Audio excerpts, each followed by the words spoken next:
اللهم صل على محمد وعلى آل محمد. السلام عليكم ورحمة الله وبركاته. شلونكم؟ شخباركم حبايبي؟ مشتاقة لكم كلش هواية، واليوم رجعت لكم بفيديو جديد، وحتى زوزة هم مشتاقة لكم. طبعا فيديو اليوم راح أشارككم وياه بالتفاصيل. هنا بنات قعدنا من الصبح اليوم، مهداوي عنده عملية وراح أسولف لكم بالتفاصيل على العملية.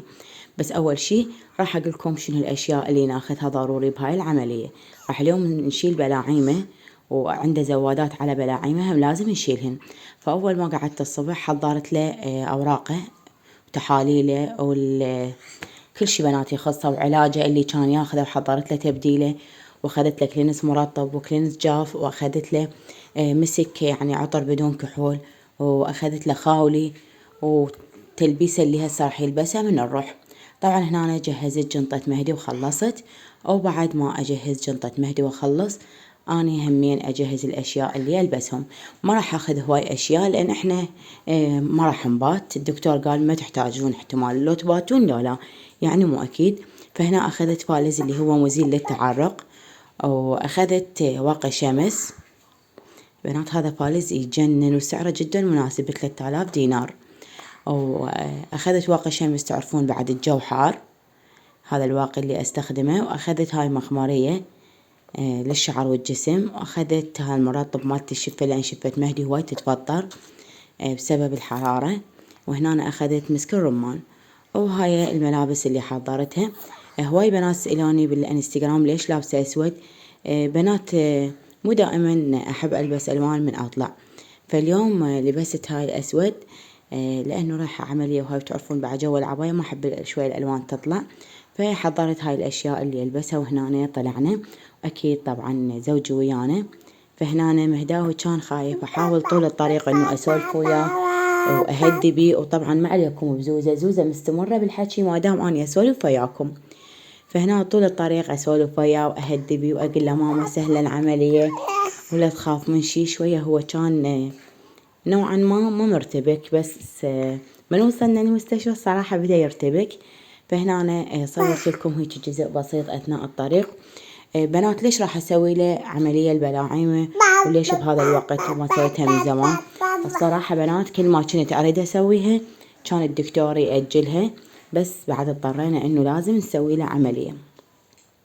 منا المدارس على الأبواب، فكل بنات كل سنة بالشتاء هو الشتاء كله مريض من وراء بلاعيمه، يتحسس من كل شيء. يعني إذا شرب مي بارد يتحسس، إذا أكل موطة يتحسس، من كل شيء يتحسس. وين بباشك وما تخلينا نسولف والله شلون زوزة. المهم بنات، فقلت لكم يتحسس من كل شيء، لذلك بعد لازم نسوي له عملية. كنا نراجع بيه، طبعا راح يصير هاي 2-3 نراجع بيه قبل العملية، لأن كان عنده التهاب قوي. في الدكتور انطى علاج على مود يروح الالتهاب من يمه. هنا وصلنا للمستشفى. طبعا هاي المستشفى اسمها المدينة الطبية مقابل مستشفى البتول بالكوت. فهنا أول ما طبينا شنو راح نسوي؟ طبعا هذا الطابق الأرضي، وبعدها الطابق الأول والطابق الثاني. تقريبا وصلنا ب8:30 الصبح للمستشفى. فهسه أول ما وصلنا للمستشفى راح نروح على مود نسوي الطبلة ونشوف شنو نسوي وشنو يحتاجون. شوفوا هنا بنات، طبعا صعدنا للطابق الثاني العفو. بحكم انه الطابق الارضي ما محسوب، فالاول والثاني صعدنا الطابق الثاني. هنا أول ما صعدنا الطابق الثاني، هنا الإدارة. طبعا سوينا الطبلة مال مهداوي، وبعد ما سوينا الطبلة مال مهداوي هنا اجينا للمحاسب، حاسبنا على مود العملية. طبعا هنا كبداية حساب العملية أخذوا من عندنا 500,000. بعدها شنو راح نسوي؟ راح نجيب العلاج اللي يردونه أثناء العملية. بنات كل شي تشترونه للعملية على حسابكم. المهم فهنا جبنا العلاج اللازم للعملية. طبعا بعد موعد العملية ما جاينا، فانطانا غرفة. هاي صارت العمليات. انطانا غرفة، راح نروح للغرفة على مود اجهز مهدي للعملية. انطانا هاي الصدرية اللي تصير مالت العمليات. فراح نروح هنا مهدي يقول لي ماما انا ميت برد. كان الجو بارد، تعرفون الجو بدأ يغير. فهنا رحنا للغرفة على مود لبست بنات هاي الصدرية مال العمليات. وهنا هاي الدكتورة بدأت تسوي له الكانونة. راح اشد له كانون الدكتورة، وبعد ما اشد له كانونه وتهيأ وضعه اكيد راح نروح ناخذه وين؟ للطابق الثاني اللي هو نسوي العمليات. زوزي كافي. طبعا هنا رحنا للطابق الثاني، جاي نصعد. هنا جاي اسولف وياه شويه، يقول لي الكانونه مأذيتني، فكان شويه الصراحه ضايج ومرتبك بسبب الكانونه. شوفوا بنات، هنا صعدنا وراح نطي للدكتور للعمليات مهداوي، ونبقى انا وابوه ننتظر، وان شاء الله يقوم بالسلامه بحق محمد وآل محمد. بس ما اسولف لكم، هنا القلق كاتلني انا وابوه. صحيح هي العمليه سهله وبسيطه، بس بعد تعرفون هو طفل واكيد احنا يظل بالنا يمه. المهم بنات، هنا هسه دخلنا مهداوي للعمليه وجاي ننتظر ونشوف ايش وقت يطلع من العمليات. هنا أنا قلت لكم بنات جاي ننتظر انا وابوه. تقريبا دخل ب10 إلا ربع، انطونا اياه ب11 إلا ربع هيجي. من طلع بنات هنا من البنج ما اسولف لكم، كان كلش تعبان بعده بالبنج.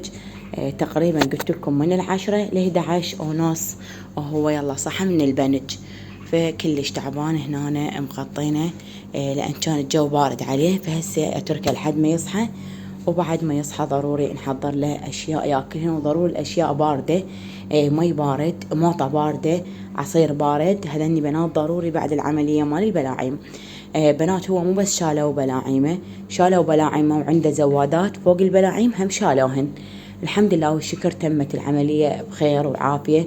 وطبعا هنا ننتظر مهدي شويه يصحى على مود نوكله، لان كان كلش تعبان. وصراحه تعبنا اثناء ما طلع من البنج، لازم ما ينمطل على ظهره على مود لا الدم، والبنج اللي منطي له يرجع بحلقه، لازم على صفحه. وقلت لكم الطفل لازم إذا سوينا عملية الصبح لازم من 12 بالليل يقطع الأكل على مود لا يتقيأ من وراء البنج. المهم هنا أنا بديت أوكله موطة وأنطيه عصير بارد على مود الجرح أو الدم ينقطع. تعرفون بعد أكو دم وجرح داخل حلقه، فالموطة تقطع الدم. المهم بنات، هنا صارت 5 العصر وإحنا ما متغدين. فهنا صديق زوجي ينطيه الصحة والعافية جاب لنا غدا للمستشفى، فراح نتغدى. وبعد ما نتغدى نشوف شنو نسوي. هنا تغدينا ألف الحمد لله والشكر. وهنا الدكتور اجى شاف مهداوي ويطمئن على وضعه وكتب لنا هاي العلاجات جبناها. وطبعا بعد هنا صارت تقريبا الساعة 6. احنا جينا قلت لكم من الصبح. هنا طلعنا من المستشفى ورايحين للبيت. الدكتور قال 4 أيام ورجعوا لي اياه اشوفنه، وان شاء الله يكون احسن بحق محمد وآل محمد. والله لا يراويكم مكروه بأحبابكم وبأطفالكم بحق محمد وآل محمد. بنات كان يوم كلش صعب علي، ما تتصورون صعوبته، بس الحمد لله والشكر عدت على خير. فهسه هنا راجعين للبيت. وأكيد قبل لا نرجع للبيت قال الدكتور أول يوم قلت لكم ياكل شي بارد، الورا المقرب لازم ياكل شي دافي، ويومين يبدي ياكل سوائل، وبعد ورا اليومين أي شي كان ياكل حالة حالنا. فهنا خبرت خطية مرات حماية سوت له شوربة. وهنا احنا راح نوصل للبيت وراح اكيد اعشي مهداوي على مود انطي علاجه. ضروري الالتزام بالعلاج، وضروري قلت لكم اول يومين ياكل، اول يوم كله بارد بالعملية، وبعد يومين من العملية كله ياكل سوائل. فهنا حضرنا له موزاية وشوربة، وطبعا حليب ما يريد لان شرب، جبت له مي دافي. هسه راح يبدي هاليومين يبدي ياكل دافي. وحبيت اشارككم كل شيء بما انه انتم عائلتي. ومع السلامة ودمتم بحفظ